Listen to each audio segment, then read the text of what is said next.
पार कमाल बदे कुछ नहीं तो भाई नवमी का मेला आ जाए लघु प्याज बदे मुंह बनावे तब तो है कुछ चाय लगी दुनिया भर का दिमाग बदले ही सुन सुना माँ कैसे छोनी पूरी रोज रोटियां बेलाई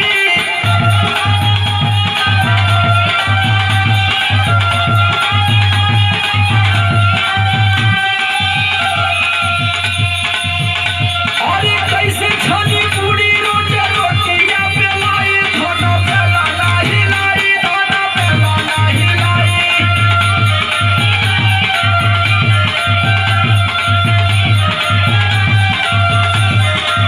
मोबाइल में टिकटॉक पर वीडियो बनाओ का टाइम पास हो जाइए देखा थी कुल में राज बनावा थी हमारे ना मिला हो यह खाली तोरे ना वाला अरे संदीप राज और पुराण से सीख ले वो तो टिकटॉक का स्टार है दबी दबी तकी अभी गोर जलने चार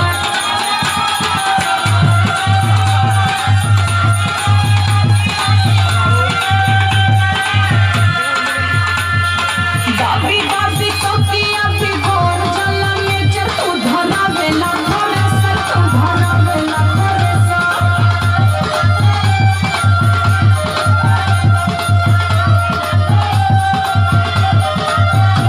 ए जी का हो अरे बाप रे इतना गर्मी लगत बा पूरा शरीर पक गई बा एगो बात कही अरे तो आंगनबाड़ी का पाउडरवा खत्म होल का सुना ना एगो बात सुन ला सुनावा सूट सलवार रजाऊ साड़ी चुभे न पवरिया में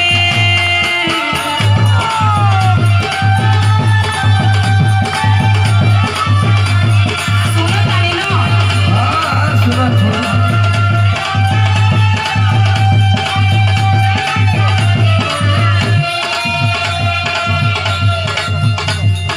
सूट सलवार रजाऊ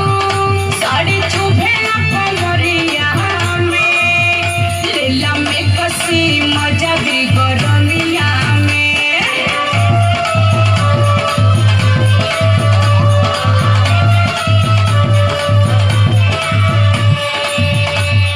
मैं कसी पहिरी दिल में मोरे अकिया लगाई भूखा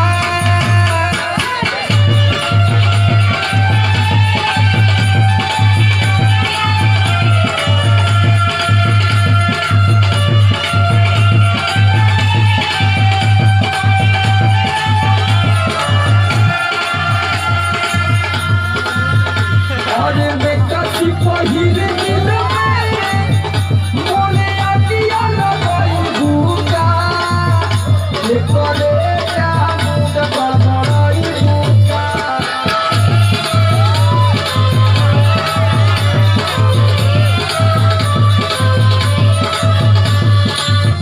ए जी सुनो तानी हाँ बोल बोल बोल बोल हम धूप में बहरा ना जाए तो तोरे बदे वहाँ मचान छनवाई हम अरे धूप से हमकी एलर्जी बना एकदम स्किन खराब हो जाला अरे हम जाने थे कि तू हॉलैंड से आएगी चलो कर सुना सुना तो सुना सुना तबारे घर घर गेहूं काटना पड़ोले मानी सैया फसिया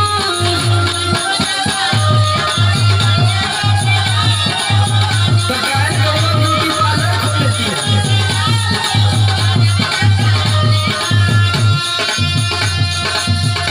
राशन लेंगे आए तो काट बना लौले पिपियोन राशन लेंगे आए तो काट बना लौले पिपियोन गेहूं काटना पड़ोले मानी राजा फसिया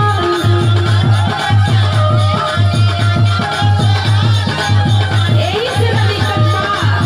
मजबूरी समझते नहीं बा तू के हर फेशियल करैले लगा तो तोके मुस्करावा ब्यूटी पार्लर वाली फसैले है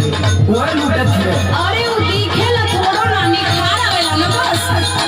अरे वो तो तू ऐसा नहीं अगर बोल रहती तो तू के भी घरवा है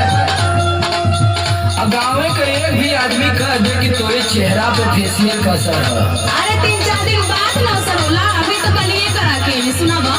रातू गोरे छछुनारो तक कर तू रातू गोरे छछुनारो अभी ये होगा।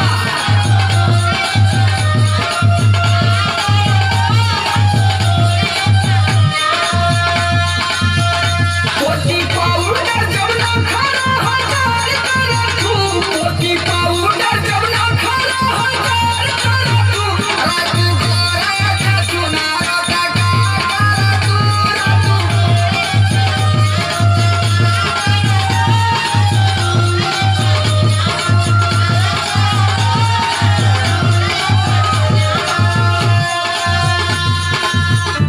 अरे अरे अरे अरे,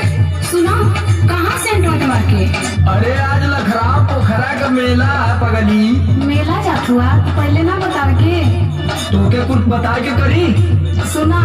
एक ठे चीज चाहत वाला। तो हरदम घटला रहा कुछ न कुछ जब देखा तब कपारे में कचर कचर। अब तने से सुना ना, कहूँ आज अपन सुनाई ले।